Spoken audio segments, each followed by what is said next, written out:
Mr. Wilson here, and today we're gonna learn about... The US Imperialism, specifically China, Dude, that was my line.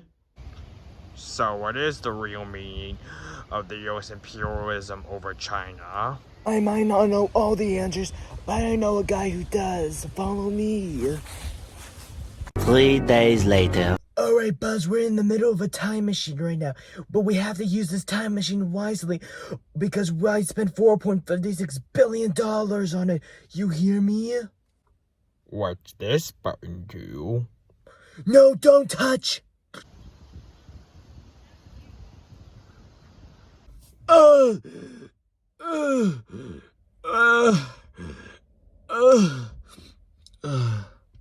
Buzz, you empty head! I told you not to press that button! I'm sorry, but we got here, no?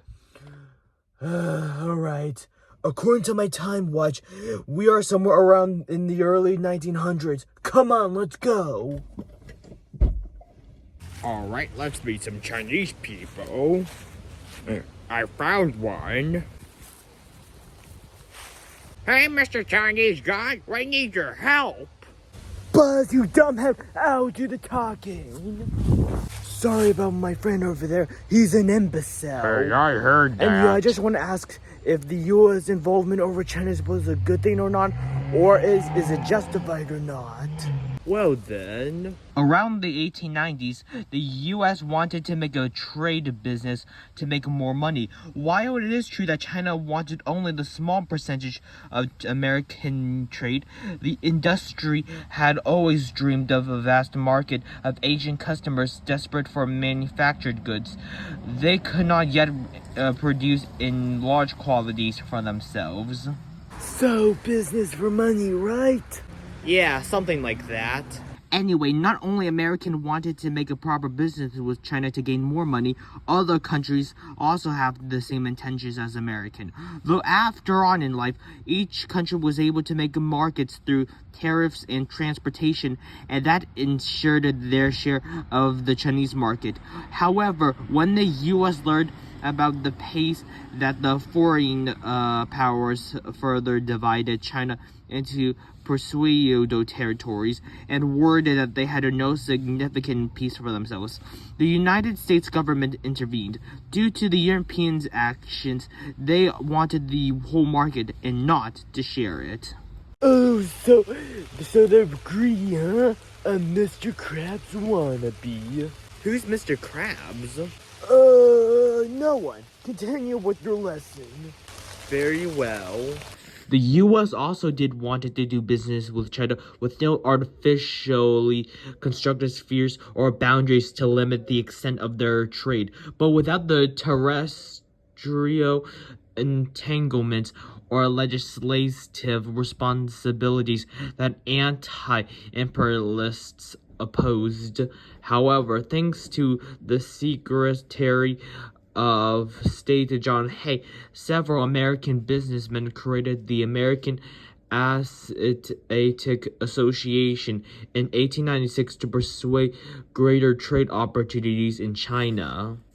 Okay, so it seems like it sounds like a benefit. 1 down, 3 to go. Well, in the early 1890s, the Secretary of State Hay made a bold move of acquiring the Chinese vast markets by creating the open door notes. The open door notes. Do I need to take notes on a door? I need a bigger pen if I need to do something like that. No, not that kind of open door notes. The notes mean that it is a series of circular notes that Hay himself drafted as an expression of U.S. interests in the region and sent it to the other competing powers.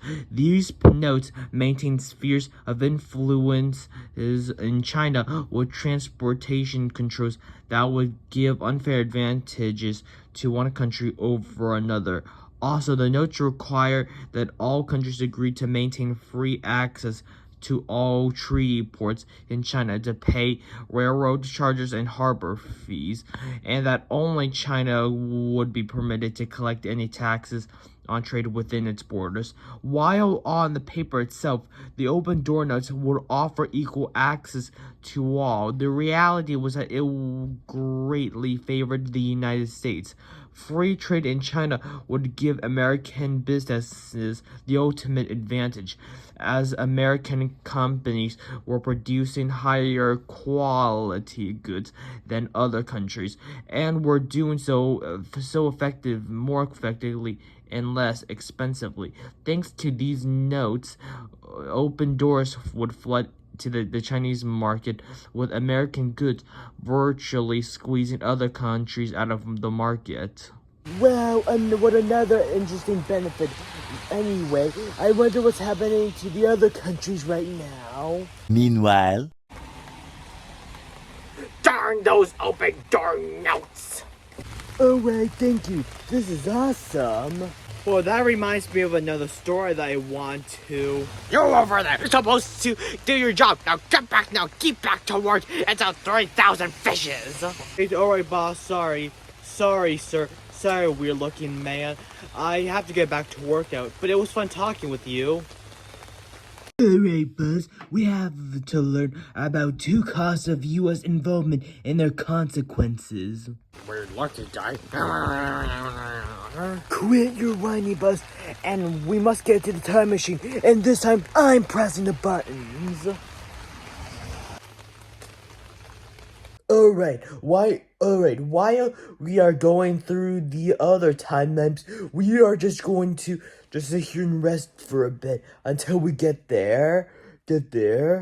one eternity later. Alright, we're still around the same timeline, but it has just been a few weeks, maybe months, but never a few days. Come on, Buzz, let's go. Blah, blah, blah. Anywho, I am believed that the state of the US involvement in China is justified. How so? You ever heard of that Chinese person? He said that there are better business opportunities thanks to the America business cooperating with the Chinese market, and with them working together, and they created better profit and money. Let's not also add, or the second reason is that the open door notes help increase the market. It tells everything how to maintain profit in business and equalizes just about everything, and that it gave the US a great advantage. With that, Chinese markets was loaded with goods, and that got other countries out of competition. So yeah, that's why I believe the US involvement in China is justified. Alright, while that is true, let's talk about the cost. Let's ask someone. Do I have to?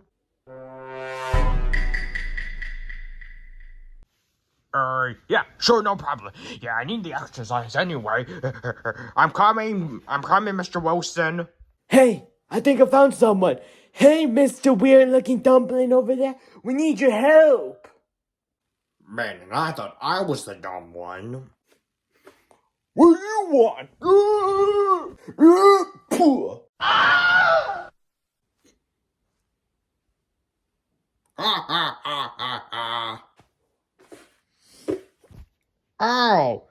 what the heck? I know, I had an hard day, so leave me alone. Alright, man, but, come on, just tell me something. Maybe if you tell me something, not only I can learn from it, but maybe I can understand you better. Alright, what's the question?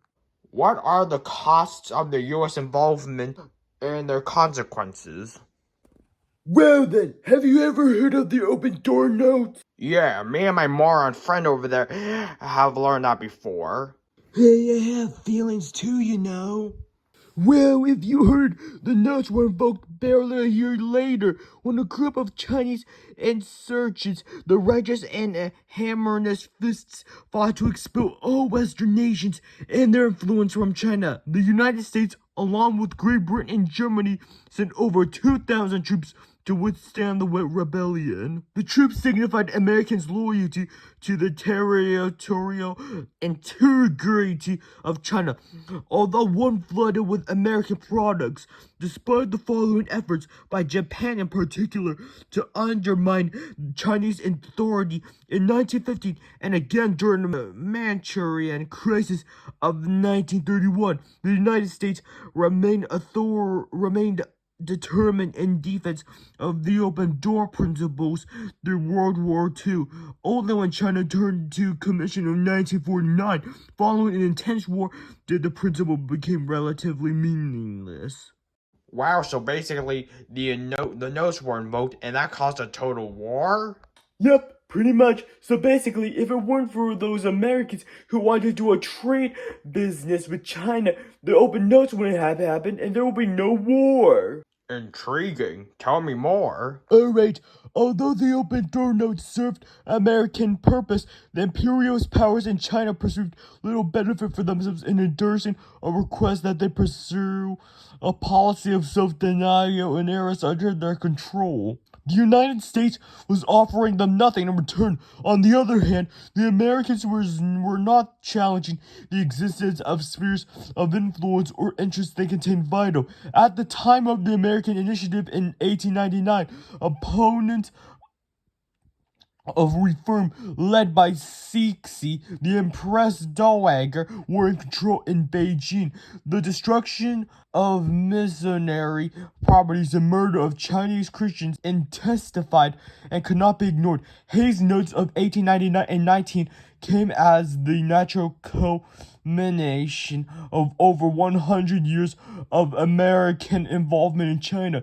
After all these years, the United States has concluded that its interests, economic, cultural, and strategic were best served by the preservation of the Chinese Empire. These interests had existed for more than 100 years.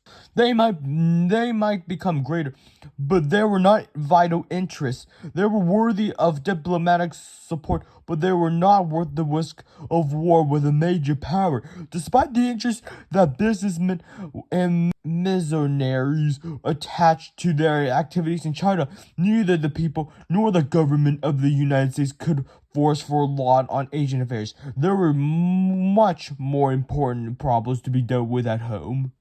Okay, so basically, the two costs are that if it weren't for Americans who want to do trade business with China, then there wouldn't be no open door notes, and there would be no war, and America wasn't offering anything to China in return, and China themselves created little benefits for themselves. Am I right?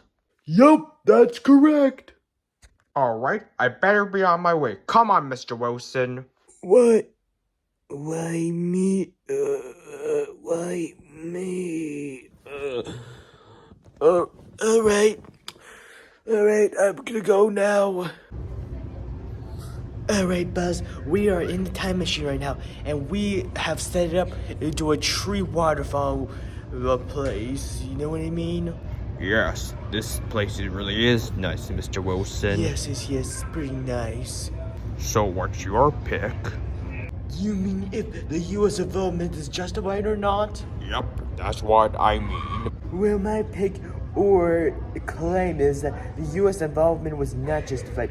My reason is that based on the United States' interest to do a trade with Chinese people, they did everything they could, such as creating the open door notes. While it is successful for a little bit, it was invoked and that cut a whole war and rebellion towards other countries.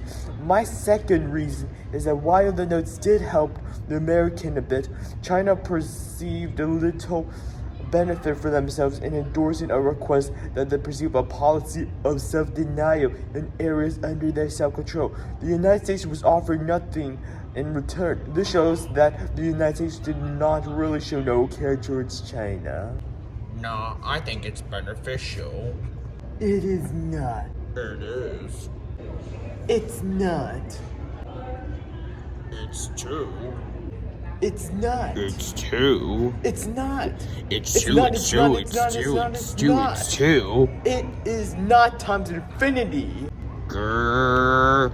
Alright, the US involvement toward China was not justified. See, Buzz, it's not that hard.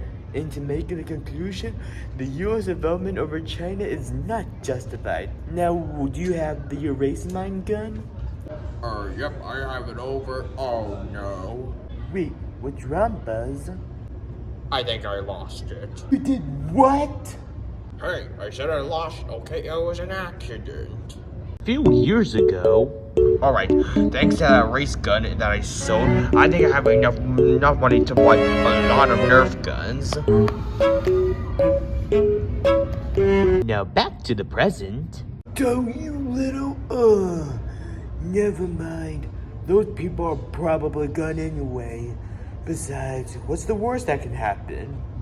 Yeah, let's go home. Alright, Buzz, we just have to press this button and we're gonna go home. 2,000 years later. Well, Buzz, that was a really fun trip we went there today. Yeah, that's something that we can agree on for once. Yeah, now that we're back home, what can go wrong? Home sweet. Oh my god! It's me, Mario! Huh! Huh! Huh! You missed! Whoa! Ah!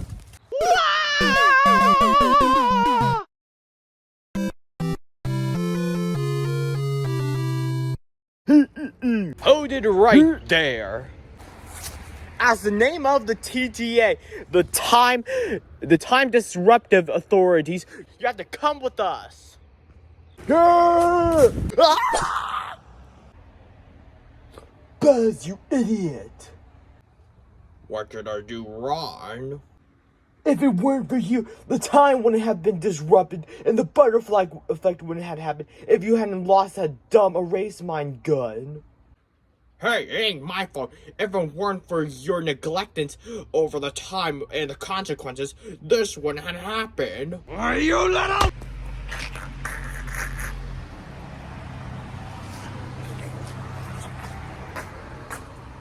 The end.